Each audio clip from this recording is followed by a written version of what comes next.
जो प्यून महाराष्ट्र के अंदर जाकर कलेक्टर, कमिश्नर और सभी लोगों से, बड़े अधिकारी से, आला अधिकारी से प्यून ऑफिसर बन के बात करेगा, उसकी मैंने जानकारी उनसे मांगी, महाराष्ट्र के मुख्यमंत्री से मांगी, तो तुरंत उसकी जानकारी में जब हमारे पास आई तो पता चला कि ये 28 ऑफिसर मंत्रालय में प्यून का काम कर रहे हैं और प्यून की पगार ले रहे हैं। अब रही बात मुसलमानों के जितने भी हक के अंदर इतने साल तक के देवेंद्र जी की सरकार होने दो या इसके पहले की सरकार होने दो या उसके पहले की सरकार होने दो, जितने भी सीओ आए, आईएएस, आईपीएस और जज दर्जे के ही लोग आए, जिसकी पगार सरकार देती थी। नवाब मलिक ने अपनी पावर का इस्तेमाल करके मुसलमान को मस्जिद और मदरसों की जो पैसे जुमा के दिन 10 रुपए 5 रुपए जो जमा होते हैं वो पगार का डिक्लेरेशन कर दिया और कहने लगे कि ये पगार मस्जिदों के अकाउंट से इन सब अधिकारी को जाएगी, सरकार का 1 रुपया नहीं जाएगा। ये अजीब बात एक नजर आई।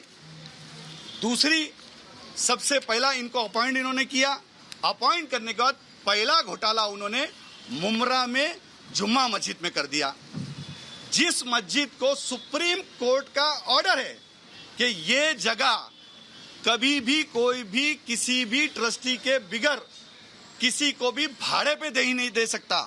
उसमें 9 करोड़ का घपला करते हुए उन्होंने, नवाब मलिक ने 30 साल की लीज पर उस मस्जिद की जगह को दे डाला।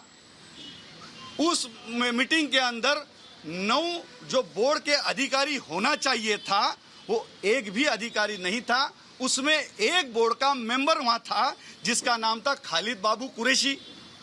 अब खालिद बाबू कुरैशी को जब समझा कि सुप्रीम कोर्ट का आदेश है, ये जगह हम इनलीगल नहीं दे सकते, ये मंत्री को पावर नहीं है, ये बोर्ड को पावर नहीं है, इसकी पूरी सब जांच होने के बाद ये कैबिनेट का निर्णय लेना पड़ेगा और ठहराव लाना पड़ेगा। जब जैसा उसको समझा, उसने सेकेंड डे तुरंत नवाब मलिक को और मंत्रालय को और मंत्रालय की सेक्रेटरी को तुरंत एक मेल करा, सीईओ को एक मेल करा कि आप लोगों ने मुझसे गलत तरीके से ये साइन करवाई है, मैं इसके अंदर आपका साथ नहीं दूंगा और ये तुरंत इसको कैंसिल किया जाए।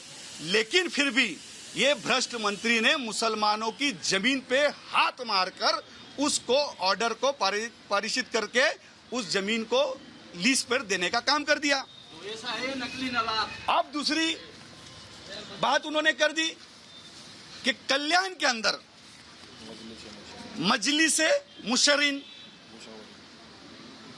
उसके एक सर्वे सरवा है करते, उनको 1 नहीं 2 नहीं 3 नहीं 32 से ज्यादा कमेटी एक साथ उनके नाम कर दी और उसका जिम्मेदार उसको बना दिया।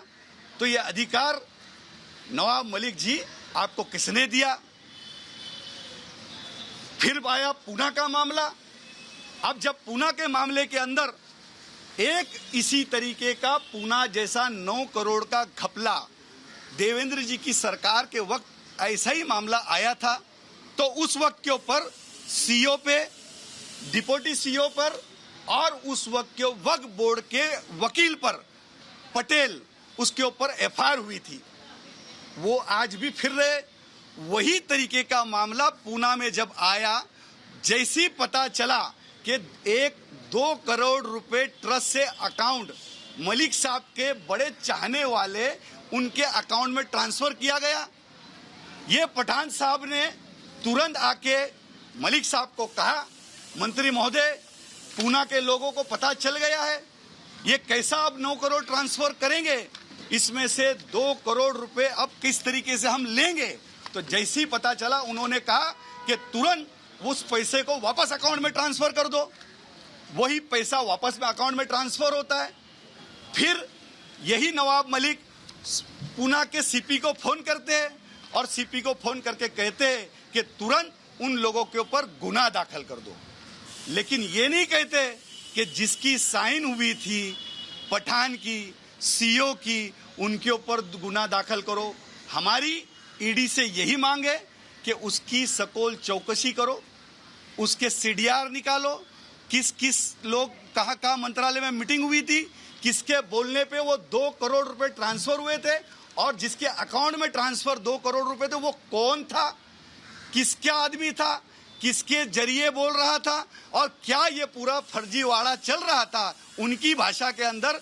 ये मैं सरकार से और ईडी से मांग करता हूं कि जल्द से जल्द फारूक, जब आप पठान के पास जब जाएंगे, सीओ के पास जाएंगे, तो उसके धागे दोरे, ये 2 मोहरे, ये 2 जिन मंत्रालय में नवाब मलिक ने अपने प्यार से, अपने स्वार्थ के लिए और अपने मुसलमानों की जमीनों को बेचने के लिए जो 2 भ्रष्ट अधिकारी को लाके किसी का परमिशन नहीं लिया और बिठाया, उसके ऊपर 100% नवाब मलिक की जिम्मेदारी है। नवाब मलिक की तरफ से पूरी लाइन जाती है।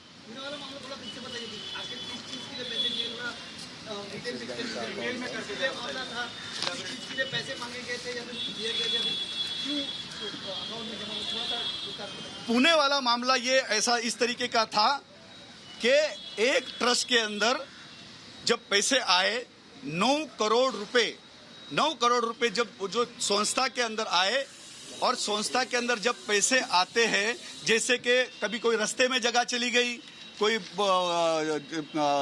गवर्नमेंट खाते में जगह चली गई, कलेक्टर विकास के अंदर जो गवर्नमेंट के तो जो जगह कोई भी किधर भी वक्फ बोर्ड की जगह जाती है, तो वो पैसा तुरंत ट्रस्ट के अकाउंट में आता है और ट्रस्ट के अकाउंट में सारी जाती है। पर जो ट्रस्ट है उनकी जिम्मेदारी होती है, लेकिन उससे पहला जब तक के वक्फ बोर्ड के सीईओ, डिप्टी सीईओ और मंत्री जब तक के उसका परवानगी नहीं देते, तब तक के वो पैसा वहां नहीं जा सकता, उनके अकाउंट में नहीं जा सकता। ये वो पूरा मामला था जिस मामले के अंदर उनका एक बंदा उस मामले के अंदर इन्वॉल्व था, जिन्होंने कहा कि नवाब मलिक साहब, इस मामले के अंदर हमारे अकाउंट में आप ये पैसे ट्रांसफर करो, जिसके एवज में हम 2 करोड़ रुपए नवाब मलिक को देंगे। ये बात हुई थी, तो उसी तरीके से पूरा प्लानिंग बराबर हुआ।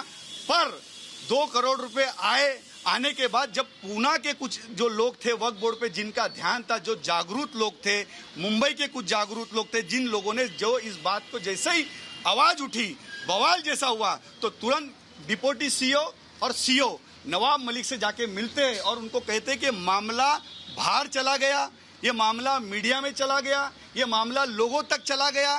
तुरंत नवाब मलिक होशियार मलिक है, और ये होशियार मलिक ने तुरंत कहा कि वो पैसे तुरंत ट्रस्ट के अकाउंट में ट्रांसफर किया जाए।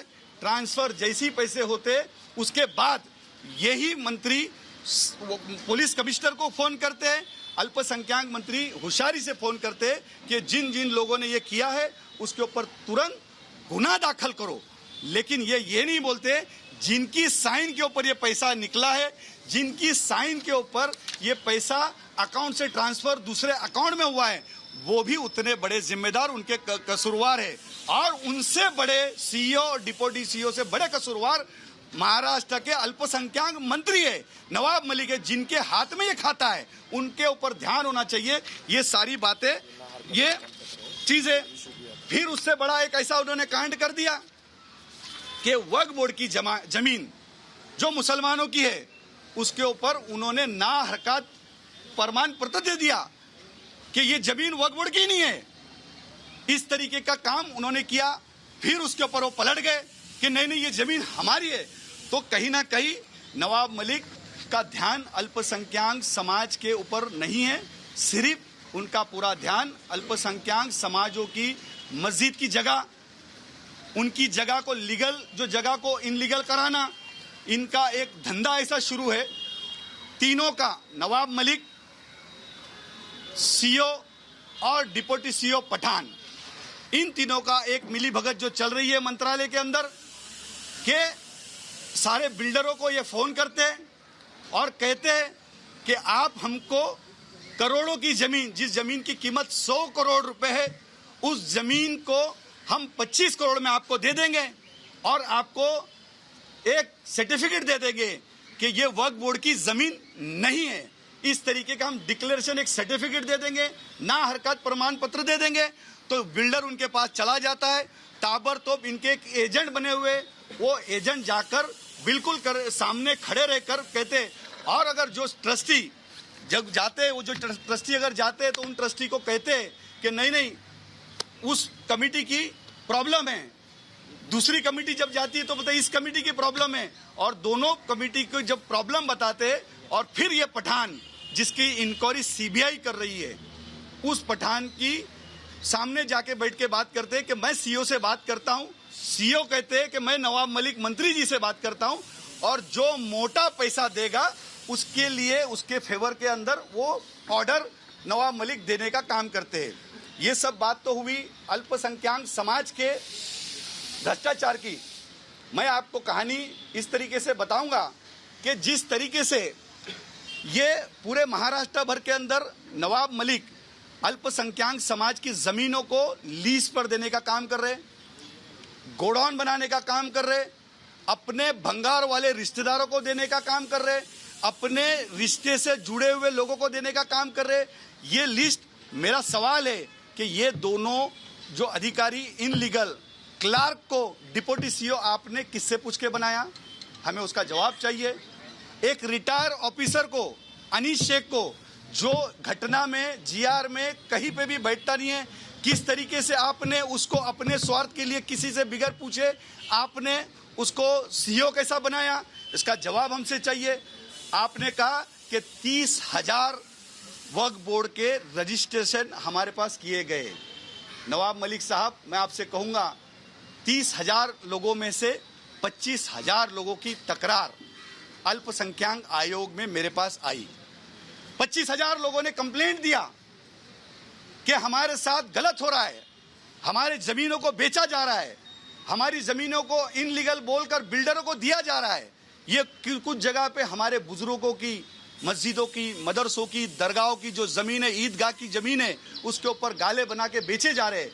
इस तरीके की बात लोगों ने, हमारे उलमाओं ने, हमारे बुजुर्गों ने, हमारे पीरों ने जाकर अनीश शेख को मंत्रालय के अंदर नवाब मलिक को कही। तो नवाब मलिक का जवाब आता है कि जो बात करना है औरंगाबाद जाके करो। आप औरंगाबाद जब जाते हैं तो ये दुर्दशा है कि हमारे मस्जिद और मदरसों के पैसे से डिप्टी सीओ और सीओ 5 स्टार होटल के अंदर अपना घर बनाते हैं। अब उनके अपने मस्जिद मदरसों के पैसे के ऊपर 5 स्टार होटल में बिरयानी तोड़ते, और हमारे मस्जिद के मदरसों के लोग जाकर उधर नीचे जमीन पे बैठते हैं। रजिस्ट्रेशन नहीं हो रहे। आपने कहा मैं ऑनलाइन करूंगा। ऑनलाइन की बात आपने तो की। आप 30,000 लोगों के अंदर से 25,000 लोगों की जमीनें बेचने की तैयारी में निकले हैं, क्योंकि नीचे से लेकर क्लार्क से लेकर प्यून तक के आपने भ्रष्ट तरीके से पूरा सारा कारोबार किया। ये सारी लिस्ट, सारी चिट्ठी मैंने सीबीआई के जितने भी लोग हैं, डीआरआई के जितने भी लोग हैं, अल्पसंख्यक समाज के जितने भी आपके आला अधिकारी है, ईडी के जितने भी जो लोग हैं, और खास तौर पर हमने राज्यपाल जी को जाके दिया है। आप इतनी फिक्र मत करो कि ईडी वाले आपके पास मांगने आएंगे। ये हाजी अराफात शेख हर एक चीज, और जिसके एविडेंस, आप हवा के अंदर गोली चला रहे हो, आप रोज बम फोड़ने की बात कर रहे हो। ये हाजी अराफात शेख बम और बारूद को तो जानता नहीं है। संघर्ष करते हुए मेरा जीवन गया, पत्थरों में मेरा जीवन गया। आप नोटिस पे नोटिस भेज रहे। या हाजी अराफात शेख आपको नोटिस नहीं भेजेगा। जरूर पड़े, संघर्ष करना पड़े तो अगर मेरे समाज का अगर कोई आपने बुरा किया, मेरे समाज की जमीनों को बेचने के ऊपर अगर आप बाज नहीं आए, रोकने पे बाज नहीं आए, अगर मेरे मस्जिद मदरसों और मुसलमानों के अगर जमीनों के ऊपर आपने हाथ मारने की कोशिश है, तो हाजी अराफात शेख पत्थर लेने का काम जरूर करेगा। ये आपके सामने बोलने में हिचकिचाऊंगा नहीं। ये तो बात हुई अल्पसंख्यक समाज के मुद्दों पर। आप जिस तरीके से सब पे आरोप कर रहे हो, दिन रात आरोप कर रहे हो, सारी लिस्ट है, मीडिया के लोगों की आपने दिवाली खराब की होंगी, लेकिन हो सकता है, मुझे लगता है कि न्यू ईयर आप जेल में मनाओगे। ये तो जरूर हम भी देखेंगे, महाराष्ट्र की जनता देखेगी कि न्यू ईयर आप कहां मनाते। अल्लाह से दुआ करता हूं कि आप जिस तरीके से बोल रहे हो उसमें आप कामयाब हो, और अल्लाह से मैं भी दुआ करता हूं जितनी बातें एविडेंस के साथ में हम सरकारी यंत्रणा को देंगे उसमें अल्लाह मुझे भी कामयाबी दे। अगर मैं सच होगा तो जरूर आप सलाखों के पीछे नजर आएंगे। आपके दामाद का गुस्सा जिस तरीके से 1 महीना आपने पूरे महाराष्ट्र को गुमराह करने का काम किया, कौन सी चुभन थी, वो सारी बातों के ऊपर इसके बाद आपके अंडरवर्ल्ड से कैसे संबंध है और एक बड़े पत्रकार का इस महाराष्ट्र में हत्या होती है और उसके अंदर आपका क्या इन्वॉल्वमेंट है, आप क्या क्या किया है, उसका पर्दाफाश हाजी अराफत शेख करेगा। उसके बाद दूसरी चीज, एक महाराष्ट्र में भंगार वाला आता है, समाजवादी का आमदार बनने के पहले डब्बा बाटली भंगार वाला करते, आप खुद कहते कि मैं घूमता था, गली गली घूमता था, भंगार का धंधा करता था, उसने करोड़ों की संपत्ति कैसे बनाई, उसके ऊपर भी जरूर बोलूंगा। बहुत सारी ये बात निकली तो दूर तक जाएगी, जरूर इंशाल्लाह ताला ये हाजी अराफत शेख पूरे महाराष्ट्र भर में जितने भी अल्पसंख्यक समाजों के ऊपर अत्याचार हुआ है, जितनी मस्जिद की जमीनें बेची गई है, जितने मदरसों को बेचा गया है, कितनी जमीनों को लीज पे दिया गया है, सारी चीज जितनी सरकारी यंत्रणा है, सरकारी एजेंसी है, उसको यह हाजी अराफत शेख बिल्कुल मदद करेगा। ये आप चिंता मत करो, आपको देने की जरूरत नहीं है। आपने कल कहा कि छापेमारी नहीं हुई है, बौखलाहट आपकी समझ में आ रही थी, 5 दिन आप चेहरे पे बहुत खुशी थी, कल थोड़ा आपका चेहरा छोटा था।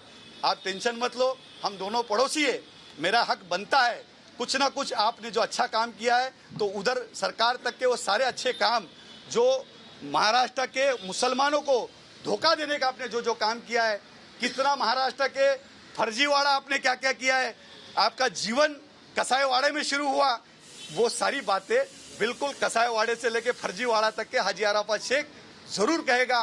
खास तौर पर महाराष्ट्र के अंदर, मुंबई के अंदर और इस कुर्ला के अंदर चरस मलिक किसको कहा जाता है उसका भी जरूर मैं खुलासा करूंगा। वो चरस मलिक कौन है, यही आपके सामने आज मैं बात रखना चाहूंगा। आपने जो 2 इसमें मुद्दे बताए थे, सबसे पहला वाला मुद्दा था मुंद्रा का, इसमें आपने कहा कि दूसरे दिन उन्होंने रिवर्ट कर दिया, पैसा रिवर्ट कर दिया।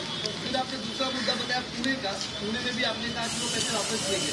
तो भ्रष्टाचार कहाँ पर हुआ, थोड़ा बता पाएंगे? दोनों चीजें रिवर्ट की गई थी, कोई कार्रवाई हुई थी या फिर उन्होंने अपने आप से कर दिया? बिल्कुल, उसमें जिस तरीके से सीओ और डिप्टी सीओ पे भी कार्रवाई होनी चाहिए था, वो डिप्टी सीओ जिसने ऑर्डर किया दोनों जगह पे, मुमरा के अंदर ऑर्डर उन्होंने सामने से बोर्ड के मेंबर ने कहा कि ये इनलीगल है, इसके अंदर मैं नहीं करूंगा, इन्होंने नहीं किया, फिर भी उन्होंने उस जगह को लीज पर दे दी। इन्होंने नहीं, 221 गुंटा मुमरा के अंदर इन्होंने अपनी मर्जी से वो लिस्ट के ऊपर दे दी। एक वक्फ बोर्ड का मेंबर जिसका नाम था खालिद बाबू कुरैशी, जब उसको समझा कि इसमें सुप्रीम कोर्ट का ऑर्डर है और इसके अंदर मैं फंस जाऊंगा, इस मामले के अंदर मुझे कुछ ज्यादा रकम नहीं मिलने वाली है, क्योंकि ये 2 अधिकारी सीओ और डिप्टी सीओ, उन्होंने कहा कि अगर आपने इसके अंदर हमारा साथ नहीं दिया तो हम आपको, आपकी 6 महीना बाकी है, इस पद से हम आपको निकाल देंगे। इस तरीके की बात करके उससे साइन कराते, वो घर जाते और जब घर जाने के बाद जब वो सारा मामला जब पढ़ते तो उनको समझ में आता कि मामले के अंदर कुछ भ्रष्टाचार है, बड़े पैसे का लेन देन, 9 करोड़ रुपए का लेन देन है। जब जैसी समझ में आता तो उन्होंने रात के 12:30 बजे मंत्रालय के अधिकारी को, मंत्रालय के सेक्रेटरी को और नवाब मलिक को वो तुरंत मेल करते कि मैंने जो साइन किया आपने मुझसे साइन गलत तरीके से करा के लिया है और इस मामले के अंदर मेरा कोई रोल नहीं है और मैं इसमें से बैक लेता हूं। ये होने के बावजूद भी नवाब मलिक ने कोई बात नहीं सुनी और सीओ और डिप्टी सीओ को बोला कि जो होगा मैं देख लूंगा, आप वो जगह दे दो। जबकि कैबिनेट मंत्री को कभी भी कोई अधिकार नहीं है, जितने पावर से बोर्ड के मेंबरों को होते हैं। बोर्ड का मेंबर जो भी निर्णय लेता है, बोर्ड का मेंबर का निर्णय होता है, वहां चेयरमैन होता है, चेयरमैन का ठहराव होता है, चेयरमैन का ठहराव होने के बाद फिर मंत्रालय में जाता है, फिर मंत्रालय में जाने के बाद मंत्रालय की अल्पसंख्यक की जो सेक्रेटरी है मुखर्जी मैडम, उनकी साइन होती है, उनकी साइन होने के बाद महाराष्ट्र के मुख्यमंत्री की साइन होती है, फिर उसके बाद कोई भी निर्णय लिया जाता है। ये वक्फ बोर्ड का कानून है, लेकिन फिर भी वैसा कोई चीज नहीं हुई और मुमरा की जमीन उन्होंने अपनी मर्जी से देने का काम नवाब मलिक ने किया। सुप्रीम कोर्ट ने एलिगेशन दिया था, आया हुआ है ये सब चीजें? सुप्रीम कोर्ट बिल्कुल, ये सारे डॉक्यूमेंट्स है, डॉक्यूमेंट्स आया हुआ है, सारे एविडेंस के साथ ही आपको दूंगा। जितनी बात किया हूँ, कोई भंगार वाली नहीं, कि मेरा भंगार का धंधा नहीं है, मैं भंगार बात करता नहीं है और मुझे वैसी बात करने का, भंगार बातें, फालतू बातें, जिस बात में तथ्य नहीं है, हुलाहुल बातें, क्योंकि आजकल नवाब मलिक रामलीला का प्रोग्राम जब हम बचपन में देखते थे, इधर उधर तीर मारने का, वैसी वो प्रोग्राम देखा करते हैं तो उनको मैंने कहा कि रामलीला मत देखो, जैन रॉबर्ट देखो। तो जैन रॉबर्ट देखेंगे तो कहीं ना कहीं आप गवर्नमेंट की आने वाली जो यंत्रणा तुम्हारे पे जो पकड़ने वाली है, जो भ्रष्टाचार आपने किया है, उसके ऊपर आपको यहां से घसीटते हुए लेके जाने वाले हैं। तो उसके ऊपर कम से कम उनका ख्याल होना चाहिए कि जो करेंगे वो भरेंगे। आप प्यार से बात करेंगे तो जरूर हम प्यार से बात करेंगे, आप गुस्से से बात करेंगे, हम जरूर गुस्से से बात करेंगे।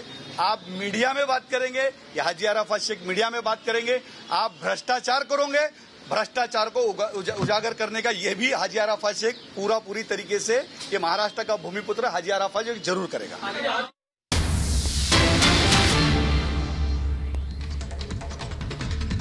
तो हाजी अराफात को आप सुन रहे थे, जो कि बीजेपी नेता हैं। उन्होंने नवाब मलिक पर बहुत गंभीर आरोप लगाए हैं। वक्फ बोर्ड जमीन घोटाले पर जवाब मांगा है। उनका कहना है नवाब मलिक ने अपनी ताकत का गलत इस्तेमाल किया है। पूरे मामले में इन्फोर्समेंट डायरेक्टरेट को जांच करनी चाहिए और नवाब मलिक की कॉल डिटेल जांची जानी चाहिए।